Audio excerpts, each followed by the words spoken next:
Hello everyone, praise the Lord, सबके जय यीशु. I hope everyone is fine. Today we will talk about the Almighty Father. आज हम Almighty Father के बारे में बात करेंगे, जिसे हिब्रूज में एल शडाई भी कहते हैं. यानी गॉड का नाम हिब्रूज में एल शडाई है, यानी Almighty Father. Almighty Father means all in one, which means our God is a mighty God. He is a powerful God, and He has got the power to do impossible. He is more than enough for us, and He is a very powerful divine figure. And that's why we call him the Almighty Father. यानी हमारे जो परमेश्वर है, परमपिता परमेश्वर, वो बहुत ही सर्वशक्तिमान हैं. वो बहुत पावरफुल हैं. उनमें सारी शक्तियाँ हैं. और पूरे यूनिवर्स को वो रूल करते हैं. उनने पूरे यूनिवर्स को क्रिएट किया है. और सारी पृथ्वी की पावर और आकाश की जितनी भी पावर है, वो सब उनके हाथ में है. इसलिए हम उन्हें ऑलमाइटी फादर कहते हैं. और इसे हिब्रू में एल शडाई भी कहते हैं. तो आज हम इसके बारे में बात करेंगे. I would like to start with the story of Lazarus. ये जॉन चैप्टर 11 में दिया है. लाजरस की story, it is a very famous story. आप सब जानते भी होंगे. ये स्टोरी है 3 भाई बहन के बारे में, जिसमें एक ब्रदर होता है जिसका नाम लाजरस होता है, और 2 सिस्टर्स होती हैं, मैरी एंड मार्था. इनके बारे में ये स्टोरी है. And they were known to be very spiritual people. ये तीनों भाई बहन बहुत धार्मिक थे. And they were beloved family of Jesus. और जीसस इनके फैमिली से बहुत प्रेम करते थे. And many times Jesus used to visit their family. और ये जीसस के बहुत प्यारे दोस्त भी थे तीनों. और जीसस कई बार उनके फैमिली को विजिट करते थे. एक बार क्या होता है, लाजरस बीमार हो जाता है. He felt sick and his sisters they sent a message for Jesus, the one you love is sick. यानी एक बार लाजरस जब बीमार होता है, उसकी बहनें जीसस के पास मैसेज भेजती हैं कि जिससे आप बहुत प्रेम करते हैं, आपका जो बेस्ट फ्रेंड है वो बीमार है. ऐसे जॉन 11:3 में लिखा है. But Jesus didn't show any interest and he decided to stay there for 2 days. यानी जहाँ जीसस ठहरे होते हैं वहाँ पे वो 2 दिन और ठहर जाते हैं, और वो लाजरस के पास नहीं जाते. ऐसे जॉन 11:6 में लिखा है. Then after some time Lazarus died. कुछ टाइम के बाद उसकी डेथ हो जाती है. और जीसस, क्योंकि वो परमपिता परमेश्वर की संतान है, उन्हें पता लग जाता है, उन्हें आभास हो जाता है कि लाजरस की डेथ हुई है. और वो अपने डिसाइपल्स को बताते हैं कि Lazarus is no more, he has died. और तब वो अपने डिसाइपल्स को कहते हैं, let us go and visit the place where Lazarus has been laid. ऐसे जॉन 11:14 में लिखा है कि वो अपने डिसाइपल्स को कहते हैं, चेलों को, कि चलो हम जाके विजिट करते हैं जहाँ लाजरस की डेथ हुई है. Now the disciples were surprised. वो ऐसा सोचते हैं कि जीसस जब लाजरस बीमार था तब नहीं गए, लेकिन अब उसकी डेथ हो गई तो अब जाके क्या मिलेगा. Disciples were surprised but they didn't have the guts to speak to Jesus. वो ऐसा सोच रहे थे, लेकिन जीसस से ऐसा कुछ कह नहीं पाए. लेकिन जब जीसस वहाँ पहुँचते हैं तब 4 दिन हो चुके होते हैं. When Jesus reached the village of Bethany, 4 days were already passed. यानी लाजरस की डेथ को 4 दिन हो जाते हैं. When Jesus went there to Bethany, he saw the people were crying and wailing for Lazarus, and he mourned. जब Jesus वहाँ पहुँचते हैं, बहुत सारे लोग होते हैं वहाँ, वो रो रहे होते हैं और जीसस भी परेशान होते हैं. Then Martha came running to Jesus and she says, "My Lord, if you were here, my brother would not have died." यानी मार्था जब जीसस के पास भागी भागी आती है और कहती है, अगर आप यहाँ पर होते तो मेरा भाई कभी नहीं मरता. ऐसे जॉन चैप्टर 11 वर्स 21-22 में लिखा है. आगे चल के वो कहती है, but still if you ask God for anything God will provide. लेकिन वो जीसस से कहती है कि आप यहाँ नहीं थे, मेरा भाई मर गया, लेकिन अभी भी आप गॉड से जो भी मांगेंगे वो आपको दे देंगे. She displayed her faith in Jesus by saying this. Mary also came running to Jesus. यानी लाजरस की दूसरी बहन भी जीसस के पास दौड़ी हुई आती है और वो भी सेम सेंटेंस कहती है, my lord if you were here my brother would not have died. वो भी वही चीज़ कहती है, अगर आप यहाँ होते तो मेरा भाई नहीं मरता. Jesus told Martha that Lazarus is going to rise again. यानी जीसस मार्था से कहते हैं लाजरस दोबारा से जीवित होगा. ऐसे जॉन 11:23 में लिखा है. तो मार्था उसका रिप्लाई देती है कि I know my brother will rise on the last day, on the day of resurrection. यानी मार्था जवाब देती है कि लास्ट डे तो सबका रेजरेक्शन होना है, सब दोबारा से जीवित होंगे और मेरा भाई भी होगा, ऐसा मुझे ऑलरेडी मालूम है. But what was Jesus talking about. Jesus उसको बाद में एक सेंटेंस कहते हैं, if you believe you will see the glory of God. यानी जीसस को कहते हैं, अगर तू विश्वास करती है तो ईश्वर की महिमा देखेगी. ऐसे जॉन 11:40 में लिखा है. Then Jesus told the people to remove the stone. Jesus वहां जाते हैं टूम के पास और लोगों से कहते हैं पत्थर को हटाओ. But at that time Martha told Jesus that Lazarus died 4 days back and now it must be smelling. जब जीसस लाजरस को बाहर बुलाते हैं तो मार्था चिल्लाती है कि लाजरस की डेथ 4 दिन पहले हो चुकी है, अब उसमें से बैड स्मेल आ रही होगी, यानी बैड ऑर्डर आ रही होगी. लेकिन फिर भी जीसस चिल्लाते हैं, शाउट करते हैं और वो बोलते हैं, Lazarus come out. And Lazarus came out alive and active. यानी लाजरस जैसे ही जीसस चिल्लाते हैं तो उसी समय वो बाहर आ जाता है और वो जिंदा होता है, वो जीवित मनुष्य होता है। और जीसस फिर लोगों से कहते हैं लेट हिम गो, यानी जीसस कहते हैं इसे जाने दो। As John chapter 11 verse 43-44 में लिखा है, Now what is the moral of story? That our God is the God of impossible, which means our God has got the power to turn impossible into possible. Because our God is a mighty God, He is called El Shaddai. यानी हमारा God जो है वो इतना powerful है कि वो असंभव को भी संभव में बदल देते हैं। Oftentimes we face bad situation in our life. We face lot of difficulties and obstacles. हमारे जीवन में बहुत सारे मुसीबतें आती हैं, रुकावटें आते हैं, obstacles आते हैं, and we expect immediate help from God. यानी उस टाइम पर हम एक्सपेक्ट करते हैं गॉड का immediate response. Same thing happened with Lazarus also. When he was ill, he was expecting Jesus to come and heal him. Which means हमारी life में जब बहुत सारी मुसीबतें आती हैं तो हम एक्सपेक्ट करते हैं कि बहुत जल्दी से क्विकली कोई मेरेकल हो जाए और गॉड हमारी हेल्प कर दें। और यही चीज़ लाजरस के साथ हुई। जो बीमार था तो वो एक्सपेक्ट कर रहा था कि जीसस उसके विलेज में आएंगे और एकदम उसको हील कर देंगे। He was expecting healing from God, but Jesus had different plan in his mind. But यीशु के दिमाग में कोई और प्लान चल रहा था। Jesus waited and Lazarus died. All felt everything is over. यानी जीसस उस स्थान पर रुक जाते हैं जब लाजरस बीमार होता है और कुछ टाइम के बाद उसकी डेथ हो जाती है और तब लोगों को लगता है कि सब कुछ खत्म हो गया, अब लाजरस मर गया है, अब उसका कुछ नहीं हो सकता। We too face such situations in our life. We believe everything is over because we were not given the miracle immediately by God. कई बार क्या होता है, हमें समय पर मेरेकल नहीं मिलता, गॉड हमारी हेल्प नहीं करते और हमें लगता है सब कुछ खत्म हो गया, अब हमारे साथ कुछ नहीं हो सकता। We become sad, we become depressed because we lose everything. But God has a bigger plan for us. और उसी टाइम पर हम ये नहीं समझ पाते कि गॉड के पास हमारे लिए इससे भी कोई अच्छा प्लान है। God's plan are different from our plans. यानी ईश्वर की योजना हमारी योजना से अलग होती है, उससे परे होती है और उससे कई ज़्यादा बेहतर होती है। God's plan are better than our plans. Our thinking is very limited but we have great God. यानी हम जो है, हमारी जो सोच है, हमारी जो थिंकिंग है वो बहुत लिमिटेड होती है। And often times we try to underestimate God. यानी कई बार हम गॉड को भाप नहीं पाते, उन्हें अंडर एस्टिमेट करते हैं। हमारी थिंकिंग इतनी छोटी होती है, जब हमें कोई मेरेकल नहीं मिलता तो हम सोचते हैं कि गॉड की पावर खत्म हो गई। We underestimate God but we believe what we see around us. यानी जो हमारे आसपास हो रहा होता है हम उसे देखते हैं और उसी पर विश्वास करते हैं। But we forget that God is working behind the scenes. यानी जो गॉड जो हमें दिखाई नहीं देते, जो अदृश्य है, वो हमारे लिए काम कर रहे होते हैं जो हमें नजर नहीं आता। He is working behind the scenes. He is making way for us. He is creating a path for us. He is removing all our barriers, all our obstacles, and He is providing breakthrough. He is opening all doors for us. यानी God हमारे लिए काम कर रहे होते हैं क्योंकि वो खुद अदृश्य हैं, तो वो अदृश्य तरीके से यानी रहस्यमय तरीके से हमारे लिए काम कर रहे होते हैं। वो हमारे लिए सब कुछ सारे डोर्स खोल रहे होते हैं, वो परिस्थितियाँ बदल रहे होते हैं और हमारे लिए रास्ता तैयार कर रहे होते हैं। हमारी जो टेढ़ी मेढ़ी डगर होती है उसको वो सीधा कर रहे होते हैं। जो चीज़ें हमें नहीं दिखाई देती वो कर रहे होते हैं क्योंकि उनके पास हमारे से बड़ी योजना होती है। Because our God is a good shepherd, he is our lord, he is our saviour, he is a heavenly father, he always provide and according to his own time. बिकॉज हमारे गॉड को हम कहते हैं अच्छा चरवाहा, जो हमारा सेवियर है, वो हमारा परम पिता है और वो हमें हर चीज़ प्रोवाइड करता है लेकिन अपने समय के अनुसार।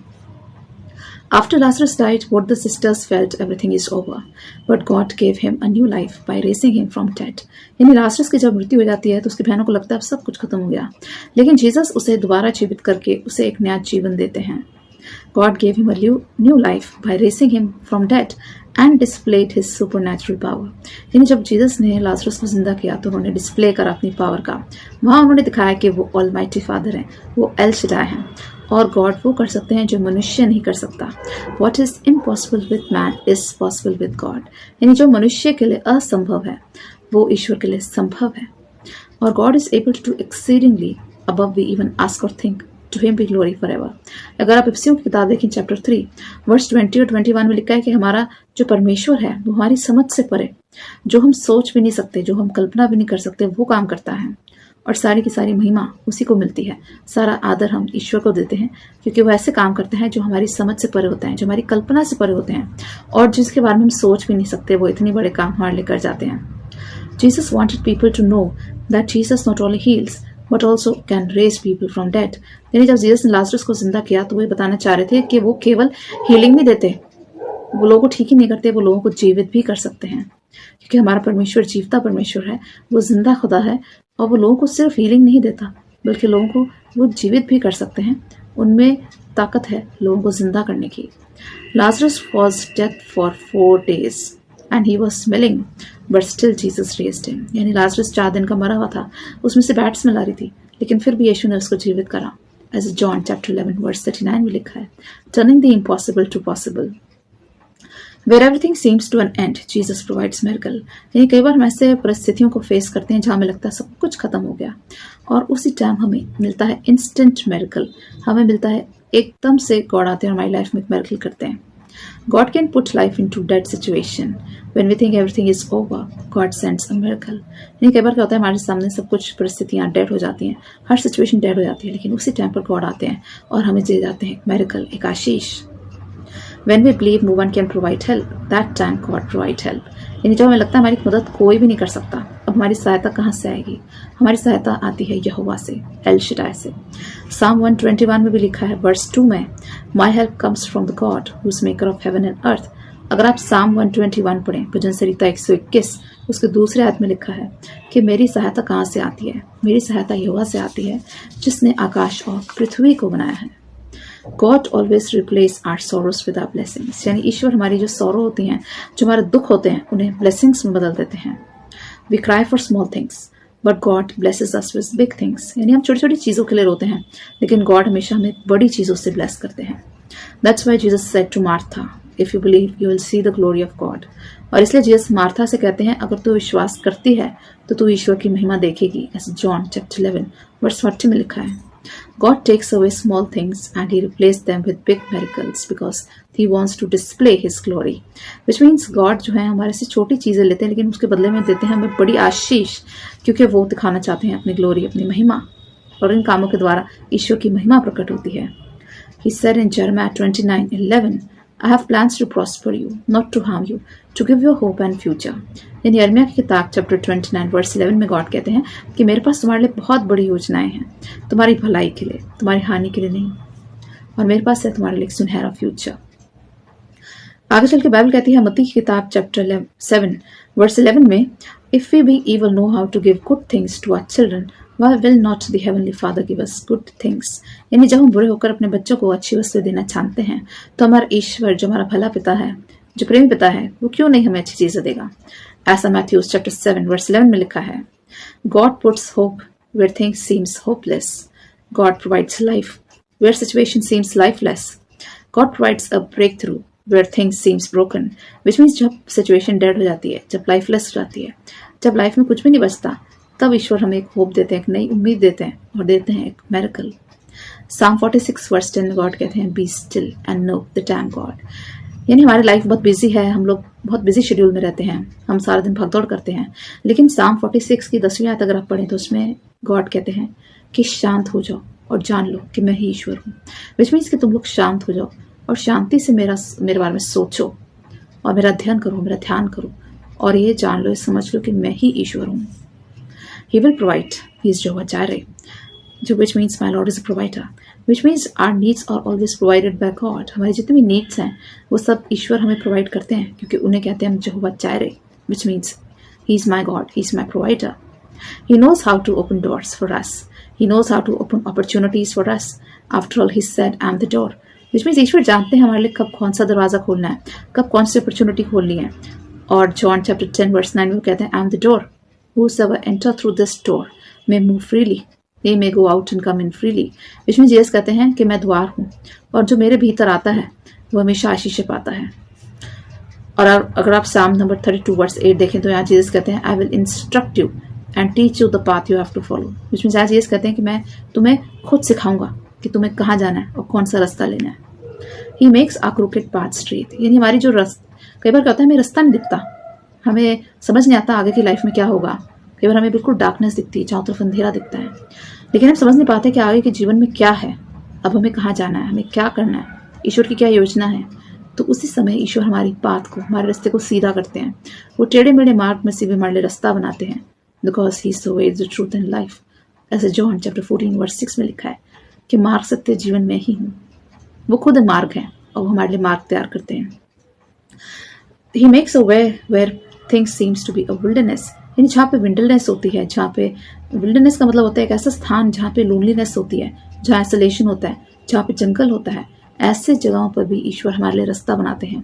यानी जब हमारे लिए हर तरह से उम्मीदें खत्म हो जाती हैं, सारी होप्स खत्म हो जाती हैं, जब हमें लगता है अपनी लाइफ में अब कुछ नहीं हो सकता, हमारी कोई हेल्प नहीं कर सकता, हमारे लिए सारे रास्ते बंद हो गए, उसी समय इस तरह ईश्वर हमारे लिए एक रास्ता तैयार करते हैं। Which means he knows how to make a way in wilderness. Wilderness का मतलब होता है एक जंगली स्थान जहाँ पे पेड़ ही पेड़ होते हैं, ऐसे स्थान जहाँ पे आइसोलेशन होती है, जहाँ कोई जाना पसंद नहीं करता, जहाँ पे लोग जाते तो रास्ता भूल जाते हैं, उसी जगह पे ईश्वर हमारे लिए रास्ता बनाते हैं। He knows how to make a way where there seems to be no way. This is written in Isaiah 43:19। आगे चल के ये आयत कहती है he knows how to flow streams of water in desert. यानी डेजर्ट जो होता है, जो मरुस्थल होता है, जहाँ पे सब कुछ सूखा होता है, ईश्वर वहां से भी पानी निकाल देते हैं, उनमें इतनी ताकत है। He knows how to flow streams of water in desert. Desert एक ऐसा एरिया होता है जहाँ पे पानी मिलना मुश्किल होता है, वहां से भी ईश्वर पानी निकाल सकते हैं, ऐसा आइसाया 43:19 में लिखा है। He provides water from the rock. अगर आप ओल्ड टेस्टमेंट पढ़ें, एक्सोडस की बुक, निर्गमन की किताब चैप्टर 17 वर्स 6 में लिखा है कि जीसस ने एक मेरेकल करा था, गॉड ने एक मेरेकल किया था ओल्ड टेस्टमेंट में। जब यहूदी लोग जा रहे थे मिस्र से निकल के इजराइल की तरफ, तो वहां पे उनको प्यास लगती है, तो मूसा से लड़ाई करते हैं। वो उनसे कहते हैं कि तुम हमें कहाँ से निकाल के ले आए, तुम्हें मिस्र से निकाल के ले आए, हमारे पास तो पीने के लिए पानी भी नहीं है। When people were coming out of Egypt, they were going towards the land of Canaan.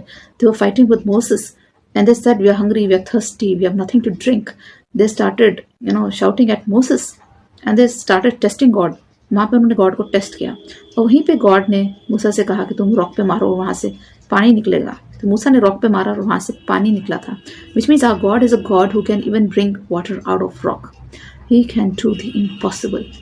जो चीज़ हर एक के लिए इम्पॉसिबल होती है वो गॉड के लिए पॉसिबल है।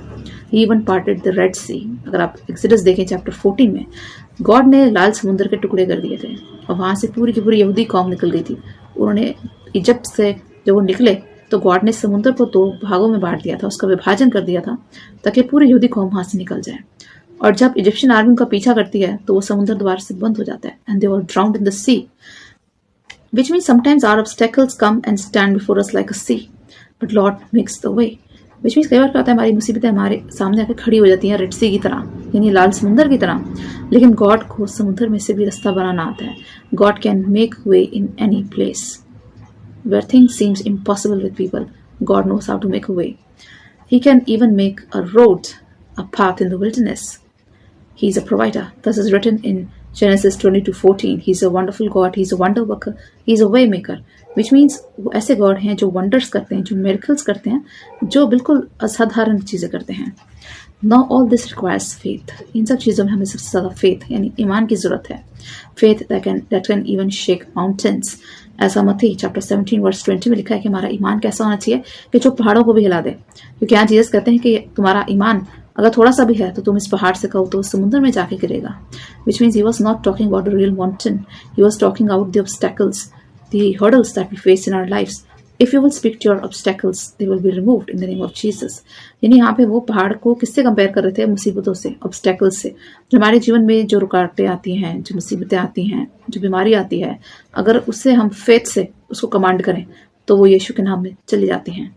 Moses told God that I will not move forward unless your presence go with me. यानी गॉड ने जब मूसा से कहा था कि तू इजराइल का लीडर है और तू उनको लीड करेगा, तो मूसा ने गॉड से कहा था कि जब तक तुम मेरे साथ नहीं चलोगे तब तक मैं एक कदम भी नहीं चलूंगा। विच मीन्स मोसेस वहां पे रुक जाता है और कहता है कि आपकी प्रेजेंस मेरे साथ 24 आवर्स रहेगी तभी मैं आगे चलूंगा। So Moses told God unless your presence go with me I will not move from here, and God's presence was with Moses 24 hours in the form of cloud. यानी गॉड मूसा के साथ और इसराइलियों के साथ 24 घंटे रहते थे। He was with them in the cloud, in the form of fire. He was in the form of pillar of fire during the night and in the form of cloud during day. यानी God जो थे वो रात में वो pillar बन जाते थे फायर का, और दिन में वो एक क्लाउड बन जाते थे, और उनकी मौजूदगी, उनकी प्रेजेंस 24 घंटे इसराइलियों के साथ और मूसा के साथ रहती थी। And this is how they could cross the entire Red Sea and they could leave Egypt and they reached the land of Canaan, which is known as the promised land. Which means क्योंकि God की presence उनके साथ रहती थी और इसीलिए वो मिस्र को छोड़ पाए और वो खनान पहुंच पाए, because God's presence was with them 24 hours. और हमें भी गॉड से ऐसी प्रेयर करनी चाहिए कि मैं जब तक आगे नहीं बढ़ूंगा, जब तक आपकी प्रेजेंस मेरे साथ नहीं रहती, I will not make a move unless you are with me. Our God is a faithful God. He is faithful yesterday, today and forever. Which means हमारा जो जीसस है वो एक फेथफुल पिता है, which means वो एक वफादार पिता है, और वो कल भी वफादार थे, वो आज भी वफादार हैं और हमेशा वफादार रहेंगे. So always keep your trust and faith in God, because our God is El Shaddai, because He's a mighty God, He's a powerful God, and He is a God of impossible. which means हमारे God को कहते हैं God of impossible, यानी जो असंभव चीजें हैं, जो किसी के बस की चीज नहीं होती, जो कोई इंसान नहीं कर सकता, उन्हें केवल हमारा ईश्वर, हमारा परमपिता परमेश्वर कर सकता है, because he is known as the God of impossible. So always keep your faith and trust in him. I would like to pray for all of you. Heavenly Father, we come before you with our prayers. Father God, we pray for all the viewers who are watching this video. Father God, bless each one of them abundantly. Father God, enable us to have a strong faith in you. Enable us to remember that you are El Shaddai, that you are a mighty God, that you are a waymaker, you are a wonder worker. We pray that you're going to remove all obstacles, hurdles, problems for our lives, that you're going to give us a strong faith, that you're going to bless us abundantly with the blessings that you have kept for us, that you're going to make all crooked path straight, and you're going to prepare a way for us. Father God, we seek your presence with us 24 hours, that we with us all the time, keep guiding us, keep protecting us. Bless us with your divine wisdom and knowledge.